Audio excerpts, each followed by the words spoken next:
Once upon a time, there was a sweet little girl who was loved by everyone who met her, but most of all, her grandmother, who adored her. She had a special cloak with a red hood that her grandmother made for her.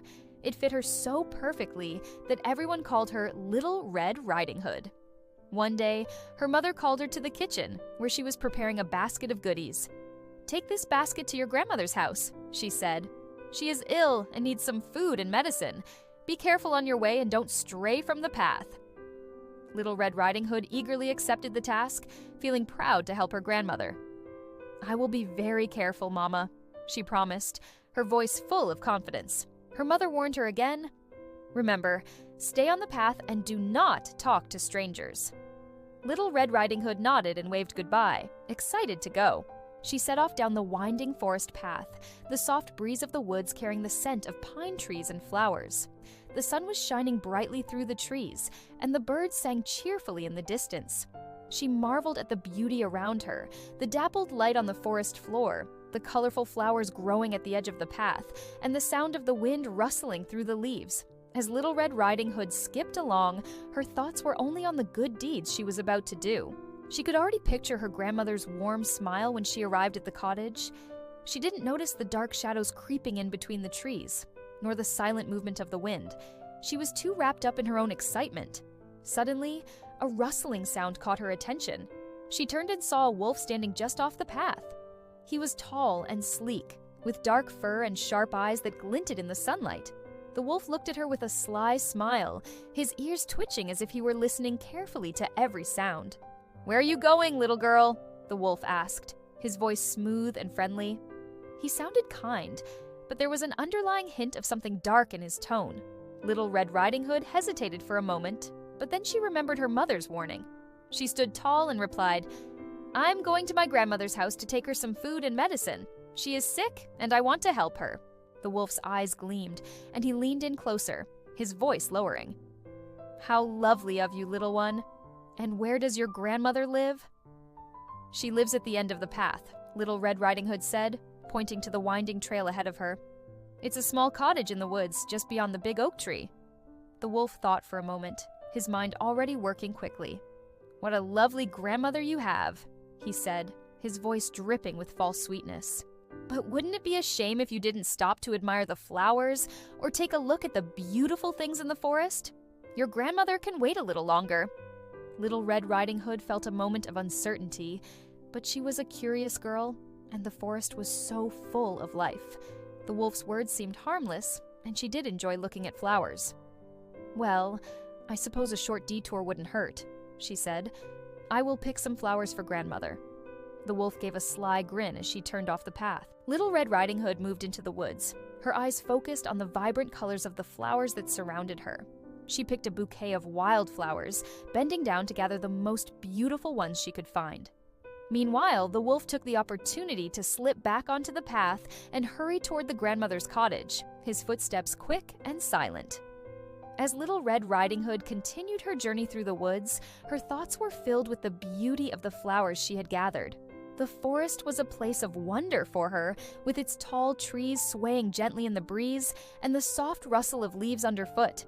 She was so absorbed in the task at hand, picking the most perfect flowers for her grandmother, that she didn't notice the time passing. She didn't hear the distant howl of the wind or the crack of branches underfoot as the wolf made his way swiftly toward the cottage. The wolf, meanwhile, was moving with purpose, his long legs stretching quickly over the forest floor. He was silent, blending into the shadows of the trees. His eyes were fixed on the cottage, and his mind was already planning his next move. He knew the old woman would be alone, and he was eager to take advantage of the opportunity. When he finally reached the cottage, the wolf stood for a moment, considering the scene before him. It was a small, quaint house with a thatched roof and flowers blooming around the windows. The smell of freshly baked bread and the faint scent of herbs floated in the air, making the wolf's mouth water. He had been anticipating this moment for some time, and now that he was here, he couldn't wait to carry out his plan. He padded up to the door, which was slightly ajar, and knocked gently. There was no response, so he knocked again, this time louder.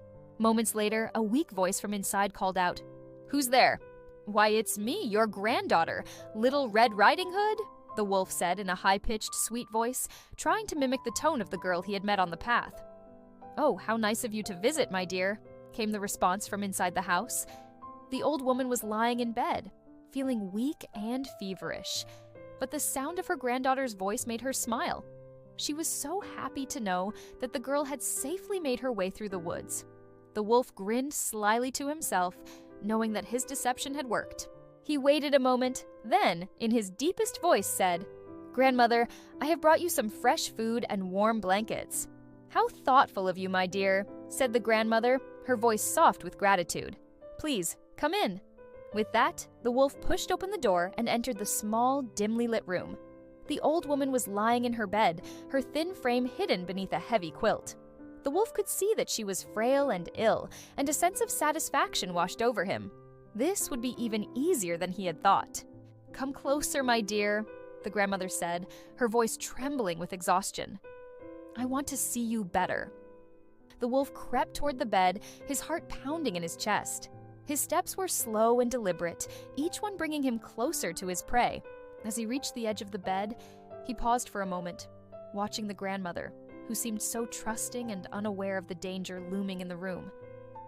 "Grandmother," the wolf said, trying to soften his voice, "you seem to be feeling unwell. I brought you a special surprise. Would you like to see it?" The old woman smiled faintly, her eyes half closed in fatigue. "I would love to, my dear," she murmured, though she could hardly keep her eyes open. "You are so kind." At this, the wolf's grin widened, and he swiftly moved to the bed. In one swift motion, he lunged toward the old woman, his sharp teeth bared, his claws reaching out to grab her. The grandmother gasped in shock, her frail body trembling with fear.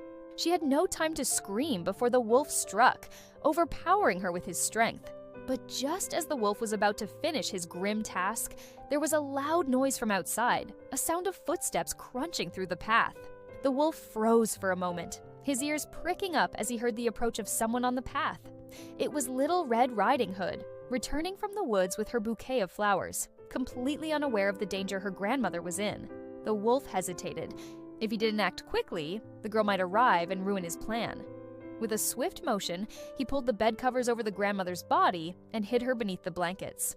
Then, with a final glance toward the door, he quickly darted into the shadows, concealing himself in the corner of the room, waiting for the girl to arrive.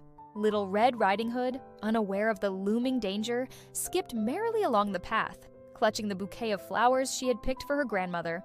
As she approached the cottage, Little Red Riding Hood felt a strange stillness in the air. The birds had stopped chirping, and the usual sounds of the forest seemed to have faded away. A cool breeze stirred the leaves, but there was no laughter in the air. For a moment, she hesitated, sensing that something was not quite right. She pushed the feeling aside, telling herself that it was simply her imagination. "Grandmother, I'm here!" she called out cheerfully as she approached the door. She reached for the doorknob, but to her surprise, it opened easily under her touch. It was slightly ajar as though someone had already entered. Little Red Riding Hood felt a twinge of unease, but she dismissed it. Her grandmother was old and could have forgotten to shut the door properly. "Grandmother?" she called out again, stepping into the dimly lit cottage. The room was quiet, the only sound the creaking of the wooden floorboards beneath her feet. She glanced around, her eyes falling on the bed where her grandmother usually rested. But what she saw made her stop dead in her tracks. The bed was oddly still. The quilt, usually neatly tucked in, was thrown messily over the top. The figure lying beneath the covers seemed larger and more imposing than usual. Little Red Riding Hood. S' heart raced as she noticed the peculiar shape of the lump beneath the blankets. It didn't look like her grandmother at all. "Grandmother?" she asked again, her voice trembling slightly. "Come closer, my dear," came a faint, raspy voice from beneath the covers. It sounded strange, different from the usual warm and welcoming tone of her grandmother. Little Red Riding Hood stepped cautiously forward, her eyes narrowing in confusion. There was something not right about the voice. It was too deep, too hoarse, and as she got closer, she saw something even stranger. Her grandmother's voice seemed to be coming from under the covers, but the figure she could make out looked oddly larger.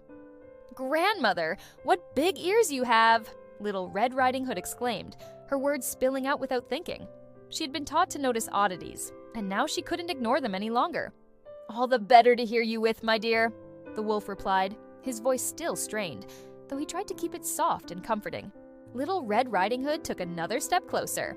"Grandmother, what big eyes you have," she said, feeling an unsettling chill run down her spine. The eyes peeking out from beneath the quilt were unnaturally large, their pupils dilated in a way that seemed unnatural for a frail old woman. "All the better to see you with, my dear," the wolf said, his voice smoother now, but with an undertone of something darker, more menacing. Little Red Riding Hood felt a knot of fear tighten in her stomach, but she couldn't bring herself to turn away. She was too close now to simply leave. As she stepped closer to the bed, she noticed something else, something that made her pulse quicken with fear. "Grandmother," she said, her voice trembling, "what big teeth you have." "All the better to eat you with, my dear," the wolf snarled suddenly, leaping from the bed with terrifying speed. Little Red Riding Hood barely had time to react before the wolf was upon her. His claws reached out to grab her, his sharp teeth bared, ready to devour her. She screamed, the sound echoing in the small room, but it was too late. The wolf had already pounced. But just as he lunged, the door to the cottage burst open, and in rushed a woodcutter who had been passing by. Hearing the commotion, he had rushed to the cottage, suspecting that something was wrong. With a mighty swing of his axe, he struck at the wolf, knocking him back and causing the beast to yelp in pain. Little Red Riding Hood, in a daze, scrambled to her feet and backed away from the wolf. She was terrified, her heart racing as she watched the struggle between the wolf and the woodcutter unfold. The wolf, now badly wounded, tried to escape, but the woodcutter's strength was too much for him. With one final blow, the wolf fell to the ground, defeated. The woodcutter turned to Little Red Riding Hood, his face a mixture of concern and relief. "Are you all right, child?" he asked gently. Little Red Riding Hood, still in shock, nodded slowly. I think so," she said, her voice shaky. "I didn't realize it was the wolf." The woodcutter smiled reassuringly. "It's all over now, little one. The wolf won't harm anyone again." He turned to the bed and, with a few quick motions, pulled back the covers to reveal the grandmother who had been hidden under the quilt. She was weak but unharmed, her eyes wide with relief. "Oh, thank you, kind woodcutter," she said, her voice soft but full of gratitude. Little Red Riding Hood ran to her grandmother's side, wrapping her in a tight hug. "Grandmother, you're safe," she cried, her eyes filling with tears of joy. "Thanks to this brave man," the grandmother replied, smiling at the woodcutter. The room was filled with a sense of calm after the chaos had passed. The woodcutter stood near the door, his axe in hand, breathing heavily from the struggle. Little Red Riding Hood, still in shock, clung to her grandmother, her small frame trembling with relief. The grandmother, now safe, stroked her granddaughter's hair gently, trying to soothe her fears. "My dear, you were so brave," the grandmother said softly, her voice warm and comforting. "But you must always remember your mother's warning. Never stray from the path and never speak to strangers." Little Red Riding Hood nodded solemnly, her mind still reeling from the events that had unfolded. I didn't know it was the wolf. He tricked me." "That's the way of wolves," the woodcutter said, his voice firm. "They deceive and prey on the innocent, but you're safe now, and that's what matters." The grandmother gave a sigh of relief, grateful for the woodcutter's intervention. "Thank you, kind man, for saving us. I don't know what we would have done without you."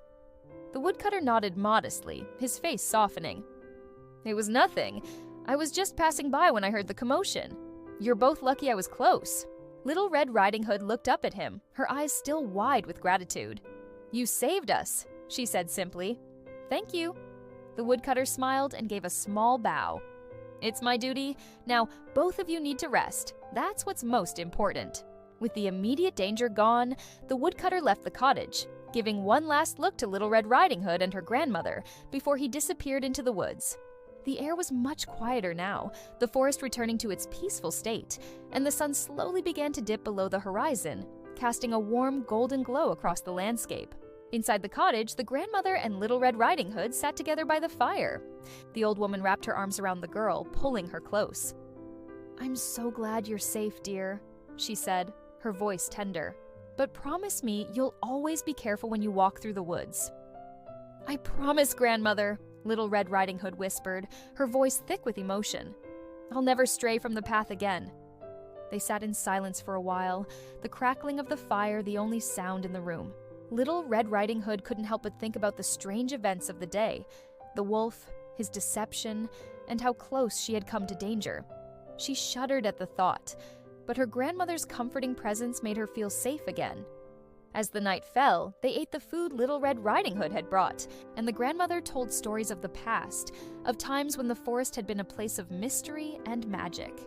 The stories filled the cottage with warmth, laughter, and a sense of peace that had been missing for much too long. Before long, Little Red Riding Hood's eyes began to droop, her body tired from the long journey through the woods. Her grandmother tucked her into bed, pulling the warm blankets up around her shoulders. "Sleep well, my dear," she whispered, brushing a lock of hair from Little Red Riding Hood's forehead. "I will, grandmother," the little girl replied softly, a smile on her lips as she closed her eyes. As she drifted off to sleep, Little Red Riding Hood made a vow to herself. She would always remember her mother's warnings and the lesson she had learned that day. No matter how beautiful the forest seemed, or how sweet the temptation to wander off the path, she would never again stray into danger. And from that day forward, Little Red Riding Hood stayed on the path whenever she visited her grandmother, never speaking to strangers and always being careful, knowing that some dangers were hidden behind the kindest faces.